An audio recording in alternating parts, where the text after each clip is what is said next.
សួស្តីមិត្តភក្តិទាំងអស់គ្នាវិលត្រឡប់ជួបគ្នានៅក្នុងវីដេអូមេរៀនថ្មីហើយថ្ងៃនេះផងដែរខ្ញុំបានលើកយកពាក្យចំនួន10ទាក់ទងនឹងចាប់ផ្ដើមពីពាក្យឈូមកចែកដៃជាមួយអ្នកទាំងអស់គ្នាហើយបើសិនជាអ្នកទាំងអស់គ្នាចូលចិត្តឬក៏មិនទាន់ចេះយើងអាចកត់វាទុកតោះឥឡូវយើងកុំឲ្យខាតពេលវេលាយើងចាប់ផ្ដើមអានទាំងអស់គ្នាអញ្ចឹងពាក្យទី1នេះយើងអានថាឈូឡៃហ្នឹងចេញមកហ្នឹងអត់ទៀតឈូឡៃចេញមកពាក្យទី2យើងអានថាឈូសៀនប្រែលេចចេញមកឬក៏មានវត្តមានអីចឹងណាអានទៀតឈូសៀនលេចចេញមកហ្នឹងពាក្យទី3នេះយើងអានថាឈូឈឺចេញទៅហ្នឹងឈូឈឺចេញទៅពាក្យទី4យើងអានថាឈូខោ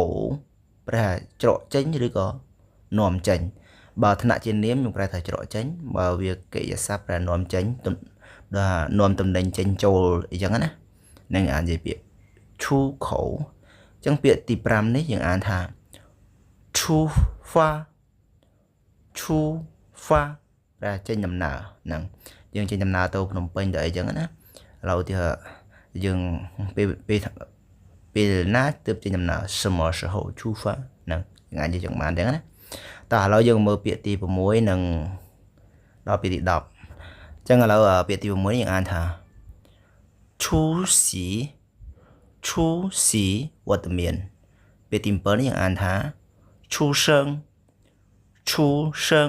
កើតឬក៏ប្រសូតណាយើងឆ្លងទន្លេអញ្ចឹងឬវើយើងអាចនិយាយឆ្លងទន្លេអញ្ចឹងណាឈូសឹងហ្នឹងពាក្យទី8នេះយើងអានថាឈូមែន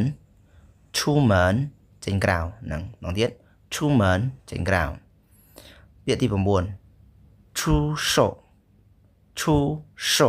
លក់ដាក់លក់អញ្ចឹងដូចយើងលក់ដីលក់អីដូចគេដាក់អាសាដាក់តាមផ្លូវដែលគេលក់ដីគេដាក់ធូទីឈូសូអញ្ចឹងទៅហ្នឹងអញ្ចឹងពាក្យទី9យើងអានថាឈូជួ